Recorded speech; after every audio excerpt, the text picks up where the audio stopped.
মাননীয় প্রধানমন্ত্রী যে বক্তব্য দিয়েছেন এটা পত্রিকায় শুধু আসে নাই, এটা লাইভ প্রচারিত হয়েছে। একজন সাংবাদিক প্রশ্ন করেছেন, উত্তরে বলেছেন আমি কি মুক্তিযোদ্ধার সন্তানদেরকে নাতিদেরকে দেবো না রাজাকার নাতিদেরকে দেবো। এটা জাতির কাছে প্রশ্ন ছিল, রাইট? উনি কিন্তু একটা প্রশ্ন ছুড়ে দিয়েছেন। এটাকে বিকৃত করে ফেলা হয়েছে যে আমাদেরকে রাজাকার বলা হয়েছে। কাসর ভাই, আপনাকে আলোচনায় স্বাগত জানাচ্ছি। আমরা যেটি নিয়ে আলোচনা করছিলাম আন্দোলন এবং শিক্ষাঙ্গন, গোলাম সরোয়ার মিলন বলছিলেন যে দায় সরকারের পর্যায়ে উপরেই বর্তায় অনেকটা। কেন সংঘর্ষ এত দূর গড়ালো?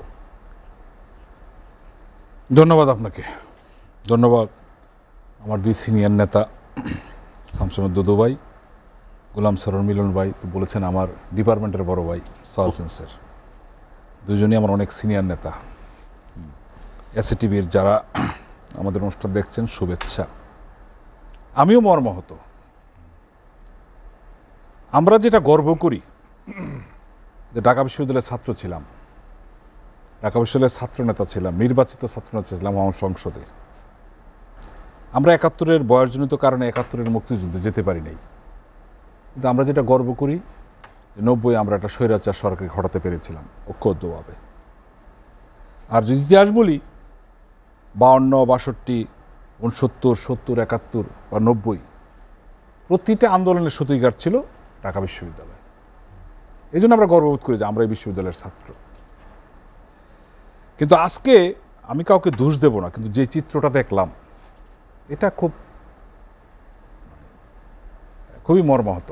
বা শিক্ষকদের গায়েও হাত দেওয়া হয়েছে, প্রক্টোরিয়াল বডির উপর হামলা করা। এখন কোন পক্ষকে বলবো আমি বলবো না, কিন্তু ঘটনা তো ঘটেছে, ঘটনা তো ঘটেছে।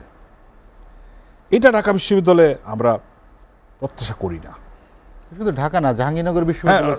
দেখ, আমি ঢাকার রাজধানী ঢাকা যেহেতু সারা দেশে হয়েছে, একটা জনদুর্ভোগও হয়েছে। ঢাকা শহর তো আজকে বলা যায় ৩টার পরে একদম কোথাও গাড়ি ঘোড়া চলে না, বা একটা হয়েছে। দুদু ভাই বা মিলন ভাই অনেকগুলি কথা বলেছেন, আমি শেষ কথাটা দিয়ে শুরু করি। মাননীয় প্রধানমন্ত্রী যে বক্তব্য দিয়েছেন এটা পত্রিকায় শুধু আসে নাই, এটা লাইভ প্রচারিত হয়েছে। একজন সাংবাদিক প্রশ্ন করেছেন, উত্তরে বলেছেন আমি কি মুক্তিযোদ্ধার সন্তানদেরকে নাতিদেরকে দেবো না রাজাকার নাতিদেরকে দেবো। এটা জাতির কাছে প্রশ্ন ছিল, রাইট? উনি কিন্তু একটা প্রশ্ন ছুড়ে দিয়েছেন। এটাকে বিকৃত করে ফেলা হয়েছে যে আমাদেরকে রাজাকার বলা হয়েছে। আরেকটা কথা দুদু ভাই ভাগ দিয়ে বলে ফেলেছেন, কেন আমি চাই না ওনারা সিনিয়র নেতা, আমার ধারণা উনিও মুক্তিযুদ্ধে অংশগ্রহণ করেছিলেন। আমাদের স্বাধীনতাটা দেখেন, পাক ভারত যুদ্ধ হয়েছে টেবিলে বসে, মানে ভাগ্য হয়েছে, স্বাধীন হয়েছে। আমাদের বাংলাদেশ তো আর টেবিলে বসে হয় নাই। ৭০-এর নির্বাচন, ৭১-এর একটা মহান যুদ্ধ, পাকিস্তানের মতো একটি শক্তিশালী সেনাবাহিনীর বিরুদ্ধে আমাদের সাধারণ নাগরিকরা ঐক্যবদ্ধ হয়েছে। সেখানে নেতা ছিল একজন, বঙ্গবন্ধু শেখ মুজিবুর রহমান। স্লোগান ছিল একটা, জয় বাংলা। ঐক্যবদ্ধ হয়ে সেটা করেছেন। এখন আমরা অনেক দিন পরে এটা আসলে চেষ্টা করলো যে একজন ঘোষণা দেওয়াতে এটা হয়েছে। বিষয়টা কি তাই? এটা থেকে বেরিয়ে আসা দরকার। কারো একজনের ঘোষণায় কিন্তু, কেন আমাদের ৭০-৭১ হঠাৎ করে আসে নাই, এটা ধারাবাহিকভাবে এসছে। এবং প্রত্যেকটা কিন্তু রক্তে পাওয়া। ৫২-তে রক্ত দিতে হয়েছে, ৬৯ রক্ত, ৬২ রক্ত দিতে হয়েছে, ৭০-এ নির্বাচন, ৭১-এ তো আমরা ৩০ লক্ষ লোককে হারিয়েছি, ২ লক্ষ আমার ইজ্জত দিয়ে আমরা এই স্বাধীনতা পেয়েছি। আজকে এটা বলার কারণ কি জানেন? আজকে ঢাকা বিশ্ববিদ্যালয়ে অনেকেই করেছেন যে এই টার্মটা আমি বলতেও চাই না, যে স্লোগানটা হয়েছে, এটা ঢাকা বিশ্ববিদ্যালয় ক্যাম্পাস প্রত্যাশা করে না।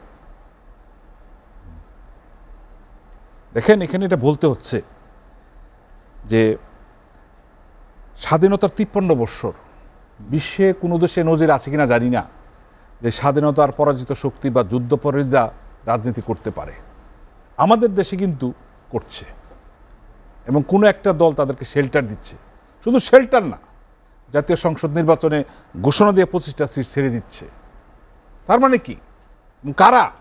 যারা যুদ্ধপরাধীদের মানে সাজা বিচার হয়েছে, সাজা হয়েছে, সাজা কার্যকর হয়েছে, তাদের ছেলেমেয়েরা। এটা কিন্তু বাস্তব ইতিহাস, বাস্তবতা।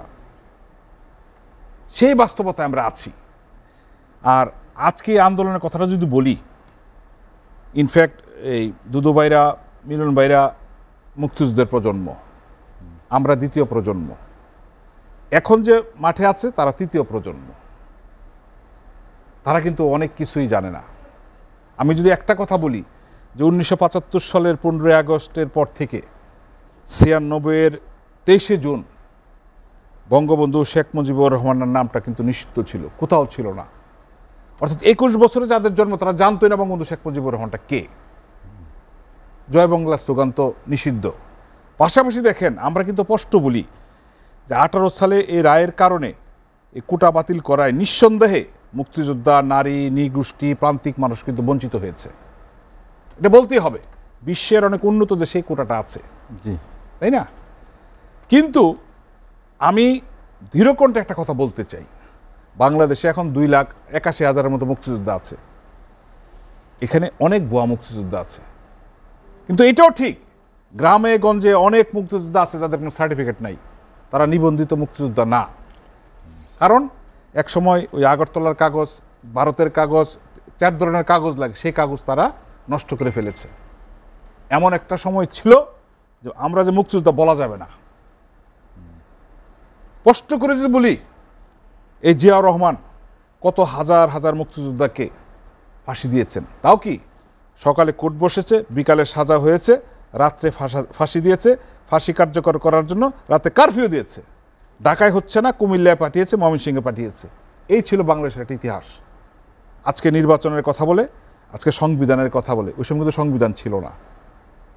আমি ওই প্রসঙ্গে যেতে চাই না, আমি আজকের বিশ্ববিদ্যালয়ের বাস্তবতা, এই তৃতীয় প্রজন্ম কি করছে এটা দেখতে চাই।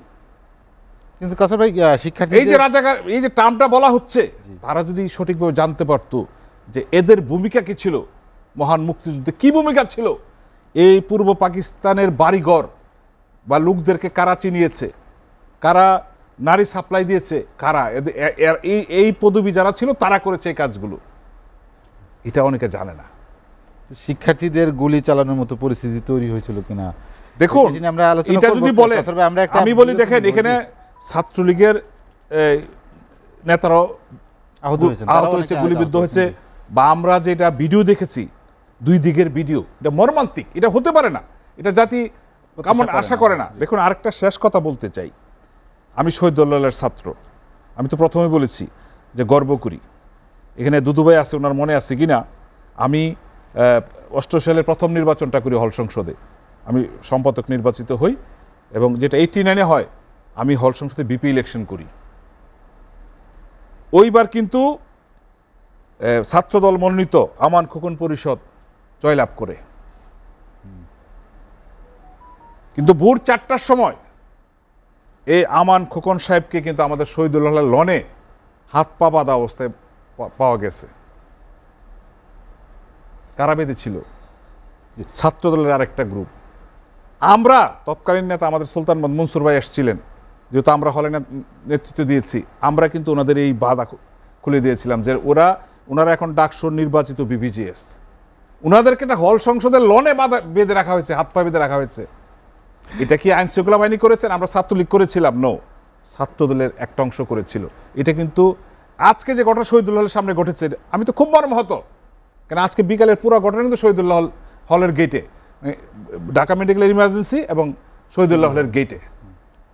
এখানে এই যে ঘটনাগুলি হলো, দেখেন এটাও বলি, কারণ আমরা এই 80-র দশকে যখন ক্যাম্পাসে ছিলাম, আমাদের এই কার্যালয় আমরা কিন্তু থার্ড ওয়ার্ল্ড হিসেবে ছিলাম, যত অত্যাচার হতো আমাদের উপর হতো, ওইদিকে করা যেত না।